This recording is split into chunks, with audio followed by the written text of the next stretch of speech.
13 December সকালে চকরিয়া থানার OC Mohammad মনির হোসেনের নেতৃত্বে থানা পুলিশের একটি টিম উপজেলার সুরাজপুর মানিকপুর ইউনিয়নের বাড়ি বাড়ি গিয়ে এলাকার চিহ্নিত অপরাধী ও ওয়ারেন্টভুক্ত আসামি সহ বিভিন্ন মামলার আসামি গ্রেফতারে বিশেষ ব্লক রেড দেওয়া হয়। চকরিয়া থানার ওসি মোহাম্মদ মনির হোসেনের নেতৃত্বে শুরু হওয়া ব্লক রেড অভিযানের সাধুবাদ জানিয়েছেন সুরাজপুর মানিকপুর ইউনিয়নের জনসাধারণ। এ সময় ওসি মনির হোসেন স্থানীয়দের সাথে এলাকার আইন শৃঙ্খলা বিষয়ে কথা বলেন। এলাকাবাসী পুলিশের এ ধরনের অভিযান অব্যাহত রাখার জন্য ওসির কাছে অনুরোধ করেন। চকরিয়া থানার ওসি মোহাম্মদ মনির হোসেন বলেন, এখন থেকে সুরাজপুর মানিকপুর ইউপি এলাকার জনগণ নির্ভয়ে নির্বিঘ্নে চলাচল করতে পারবে।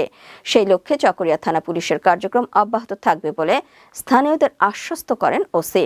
পাশাপাশি আসন্ন ত্রয়োদশ জাতীয় সংসদ নির্বাচনকে সুন্দর, শান্তিপূর্ণ ও স্বচ্ছ করার লক্ষ্যে এবং আগাম প্রস্তুতি হিসেবে সুরাজপুর মানিকপুর ইউনিয়ন পরিষদের অধীন 4টি ভোট কেন্দ্র পরিদর্শন